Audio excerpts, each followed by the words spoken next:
Alright, so I definitely didn't expect you guys to be waiting this long for part 3, so although it was unintentional, at least for this film it was a little appropriate. When are we gonna get an audience in here? It's been 17 years. So where we left off last time, Caden had received his MacArthur grant and was just starting to come up with ideas for what he wanted to do. He grabs his crew together and explains exactly what he aims to accomplish with this theater piece. I've been thinking a lot about dying lately. You're gonna be fine, sweetie. I appreciate that, Claire, but... You are, you poor thing. You know, regardless of how this particular thing works itself out, I will be dying. And so will you. And so will everyone here.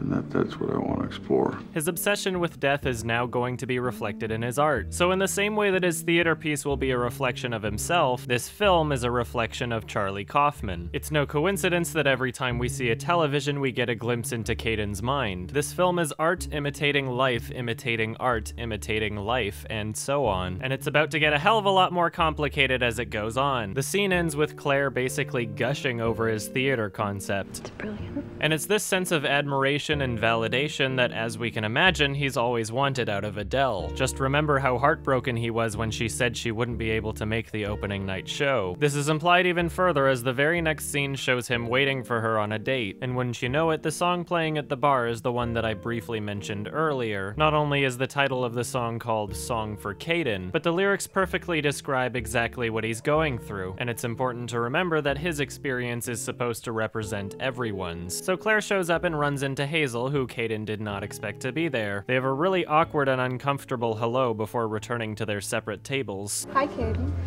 Hi, Hazel. Hi, Claire. This is Derek. Hi, Derek. Hi, Derek. Hi, Derek. Hi. One of the ideas that the film represents is that we're all playing characters, so this next line not only fits with that, but also with the recurring theme of miscommunication. So could you tell me maybe what it is that you want from me? Yeah, like from my character? Oh, well, we'll build it over time together. You know, try to find a real person maybe to model it after. Later in the film, the characters literally wind up playing versions of themselves, and not only does it get a lot more difficult to distinguish between their quote-unquote characters and their quote-unquote real selves, but we start to see changes in our main character that imply that the concept of identity isn't exactly as concrete as we'd think. On their way back, Claire tells Caden that her mother died last night. The next scene we see is Caden accompanying her to her mother's funeral. Caden's stalker Sammy can be seen here as well. You can see him lean forward to listen as soon as the characters start whispering to each other. I used to be a baby.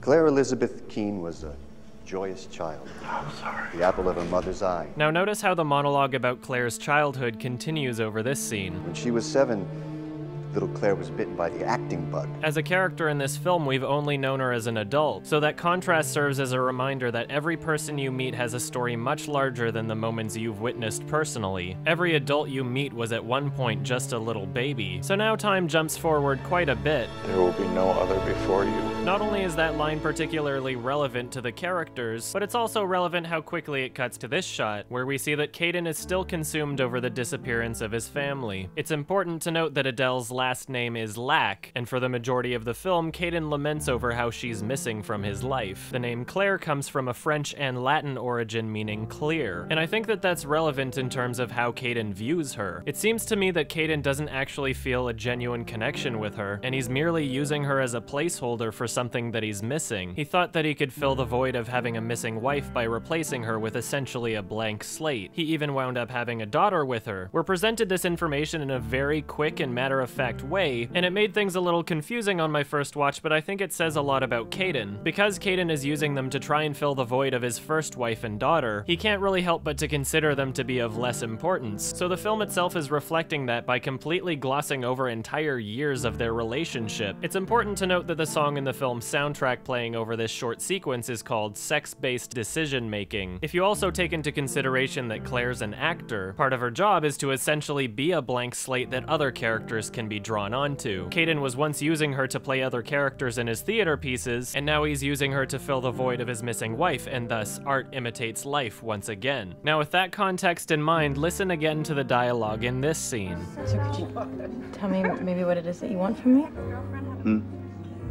Yeah, like from my character? Oh, well, we'll build it over time together.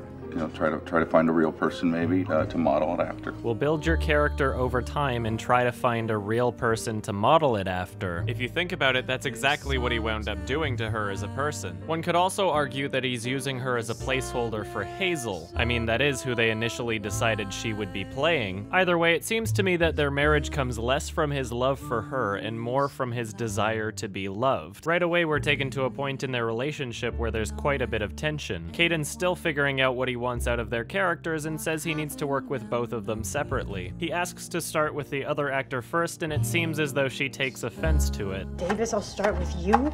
There's a difference between favoring me and pretending like we've never met. I mean, we've had Ariel. I think people know that we've fucked. We'll talk about your character after we put Ariel to bed. Okay. Now Caden looks in a magazine and sees his daughter Olive is not only 10 years old, but has a full body tattoo. If you look closely, you'll see that her last name was changed as well. Yeah, I have to go find my daughter. Your daughter's right here. My real daughter. Excuse me? No, my first daughter, Olive. I have to go find her. Please, don't do this to us! She's tattooed. She's tattooed. Everyone is tattooed. Oh, I've never seen that before. It's possible that this tattoo is the film's way of showing that Claire is not the correct path for Caden to choose in his life. Or maybe it's giving us a glimpse at how little he really knows about Claire. If we take it literally and assume that he's never seen that in the entire time he's been married to her, then maybe their romantic life died pretty quickly after their first sexual encounter. Maybe it was that first encounter that got her pregnant. You have responsibilities. I'll be quick. I'll do it quick. So now he's on a flight to Berlin reading Madeline's self-help book from before. There is only the now, and I am always with you. For example, look to your left. Hi. When you canceled, it freed me up, so I'm traveling too. Yippee. Caden says he's not really getting the book. Oh, but it's getting you. You're almost non-recognizable now. What the movie's doing there is hinting again at the deconstruction of our main character's identity. I show you my leg. I stand close, and you inhale my perfume. I offer my ripe flower to you, and you deny it. This book is over. Meine sehr verehrten Damen und Herren. Again, the film is getting at the idea that each decision you make in life will create an entire chain of events. She offered him a chance at a path in life that would include romance with her, but since he didn't take that chance, that particular story ceases to exist. Had Caden not gone on a date with Claire, then he wouldn't have known that her mother died. Had he not known that her mother died, then he wouldn't have gone to her funeral. And that means they wouldn't have fucked, and that means they wouldn't have married, and that means they wouldn't have had a kid. Something as simple as a date led to a series of life-changing events over a long period of time. So now the movie is showing the polar opposite. Absolutely nothing. Every choice you make in life opens up new paths, but it also closes others. Had he made a different choice, then his life's path could have been wildly different. But instead he refused her offer, and now the story between them is finished. When Madeline sits down, we can see that she's also reading a self-help book. It's possible that this is more to reinforce the idea that she's a flawed human being just like anyone else. Interestingly enough, it seems as though she's the one that wrote the book, which humorously brings new meaning to the term self-help. So now Caden's in Berlin and he's found an art show of Adele's incredibly small paintings. I'm looking for Adele Cotard, Adele Lack. We must not give addresses or other personal informations. No, I'm her husband. No, you are not her husbands, which is named Gunther und Heinz. I'm the father of her daughter, Olive. Oh, I see. Sorry, I cannot help you. From the pamphlet, we can see that it's probably somewhere in April. When he left for Berlin and said he'd be quick, it was sometime around Christmas. He finally manages to arrange a meeting, but they wind up sending Maria instead. Who are they? Who the fuck are Ushi and Britt? Yeah, they decided it's not time to see. They decided? Who decided? They had her tattooed. Oh, I did that.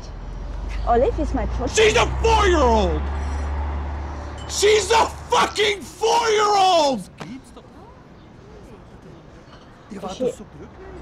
She's almost over 11 now. He freaks out and attacks her and then tries to chase her. She winds up escaping and he sees one of the gifts that he sent Olive. What happens next is a little weird. He pulls out some tear substitute and squirts it into his eyes. I think that this is actually doing a few things at once. First, it's referencing one of the conditions he was diagnosed with earlier in the film. You'll lose your ability to salivate, cry, etc. And second, it's helping to blur the line between performance and reality, which is something that happens many times throughout the film. Caden's lost the ability to cry, but that doesn't stop him from feeling like crying. There's also another possible explanation for this, but I'll be mentioning that later in this video when it's a bit more relevant. The scene ends with him clutching his chest and breathing heavily. Next we see him in a German hospital, and then we see him on the plane ride back with some German medical equipment. Death comes faster than you think.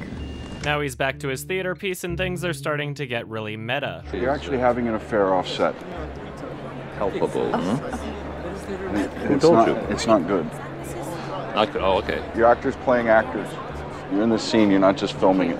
You're in the scene. It goes without saying that it's not just referencing everything you see on screen, but also the production of this film itself, where it's not just actors playing actors, but it's actors playing actors playing actors. What we're witnessing with Caden's theater piece over the course of the film is its transition into real life. He's so fixated on the idea of creating something unflinchingly honest that every change he makes in his production turns it into less of a theater piece and more like life itself. Bit by bit, he's stripping away every ounce of fiction until the point where to the characters it might as well just not be fiction at all.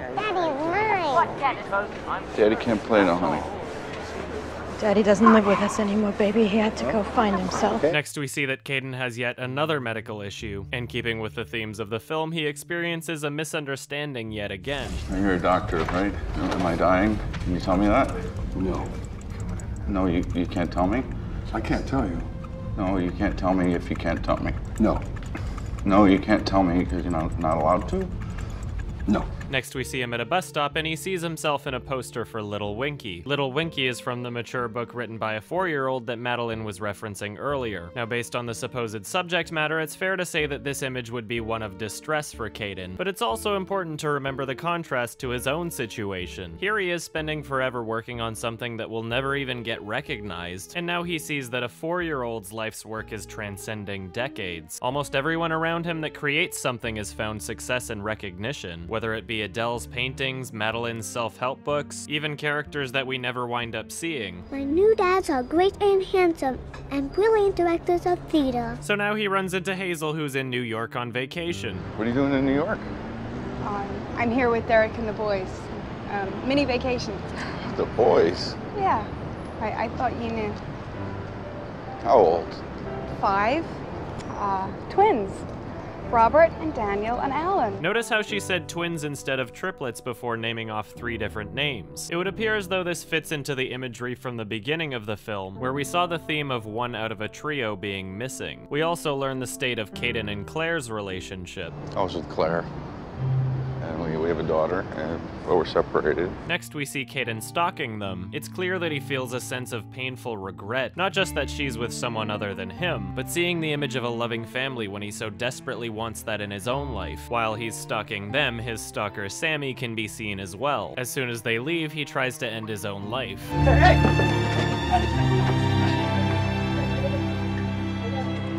He continues reading Olive's diary, which continues as time goes on, despite the fact that she left it when she was much younger. I want to come back. I want to take care of you and Olive. Ariel. Once again, we can see that he's just using her to fill a void. Now they're getting intimate and we see this creepy image in their bedroom. He gets a phone call and suddenly Sammy and Ariel aren't there. Well.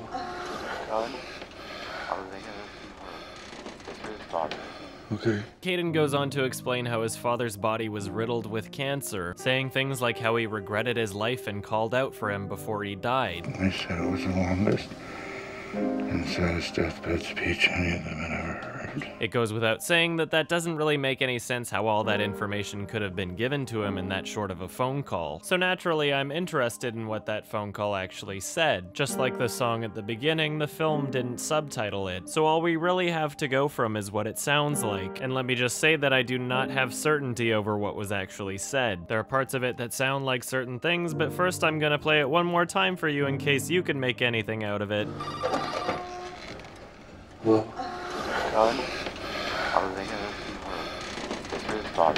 okay. Well, here's what it sounds like to me anyway, although I can't pretend I have certainty on this. Well,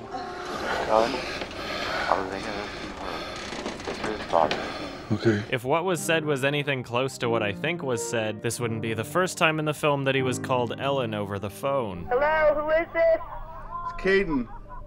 Ellen? Now, some people seem to think that the first word being said in this phone conversation is son, and that his father was on the other end. But not only does it sound a lot more like Ellen to me after listening to it a million times wearing decent headphones, but his father does not sound like the voice we hear on the phone. In the brief moment that we can hear him in the film, it's clear that he has not only a different tone, but a completely different accent. Why did the older people look so young?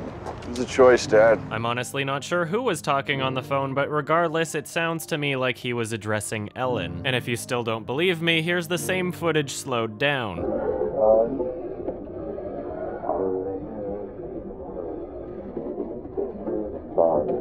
Now, Ellen is the character that Caden winds up playing near the end of the film. He finally gets exhausted after taking on so much responsibility as the director that he lets Millicent Weems take his role while he takes her role as Ellen. Throughout the film, we're left clues here and there that foreshadow this eventually taking place. Sometimes I wish I could be pretty like that.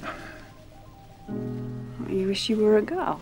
Sometimes I think I might have been better at it. But oddly enough, Ellen is a character that we never actually see in the film. The only visual reference we have is a painting by Adele, and even then there's no real evidence to suggest that Adele has even met Ellen. The only Ellen we really know of is the one that Caden pretends to be while he cleans Adele's apartment at night. If an Ellen existed outside of Caden in the first place, then perhaps she was scheduled to start cleaning Adele's apartment but never showed up that first night. Are you Ellen Bascom? What? I'm to give the key to 31Y to Ellen Bascom.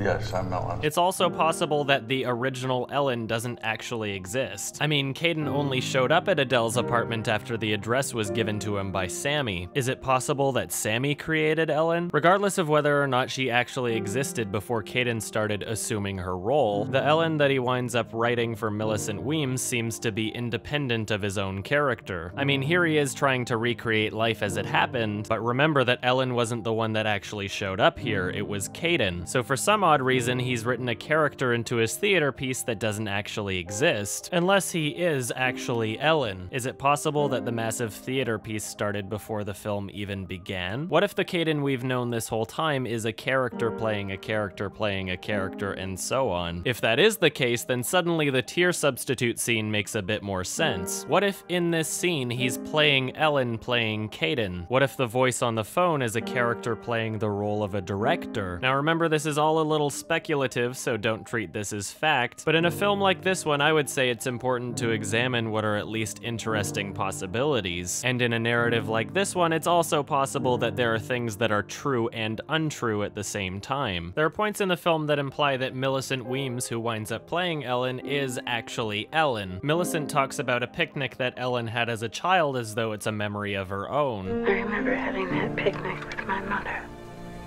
Look at me. Ellen, what is it? And it's important to note that Caden later recognizes the mother as though it's a memory of his own. I feel like I know you. Well, I was the, mother in Ellen's dream. As he performs Ellen, he becomes Ellen. Not only that, but Diane Wiest was credited as playing both Millicent Weems and Ellen Bascom. There are plenty of characters playing other characters in the film, but she's the only actor that's credited as both her character and the character that her character's playing. I mean, she also plays Caden at one point, but you don't see her credited as that character as well. Long story short, it's clear that the film is trying to get across the idea that our life experiences are one and the same, and that's apparent regardless regardless of what was actually said in this phone call. If you can come up with a better interpretation, please share it in the comments section. Make sure you're wearing good headphones. It's also interesting that in this scene, Ariel's clothes completely change. And it makes me feel as though this shot wasn't exactly literal. Like maybe having them right there was just another way to show who was listening close by. After all, Sammy's shadow can be seen outside the window just before we see him with Ariel. Later at Caden's father's funeral, we can see his stalker Sammy yet again. Caden excuses himself to use the washroom and he winds up making a phone call to Hazel. Hazel, leave a message or not. It's your dime. At this point, it's clear that he sees her as some sort of emotional support. Not only does he feel the need to be near her after the death of his father, but pay attention to what he winds up doing later in the film after the death of his mother. Thanks for coming with me. It's okay. I asked Hazel, but she was busy tonight and you're the next best thing. I mean, it's not that you're the next best thing, but because you play her, it feels comforting. It's clear that he's always held a sort of longing for Hazel, but after that embarrassing first date, they both kind of let things fall apart. Now, after the death of his father, he becomes desperate, and in this very next shot, we see him waiting outside Hazel's house. And this is a scene that I'll get into in part 4. Believe it or not, we're just over halfway through the movie, so it's looking like this thing is going to be at least 5 parts. There are other things I'll be releasing in between, so stay tuned and I appreciate your patience. And for those of you who have been watching since I posted the first video, think about how fucking scary it is that a third of the year has already gone by since then. Good night.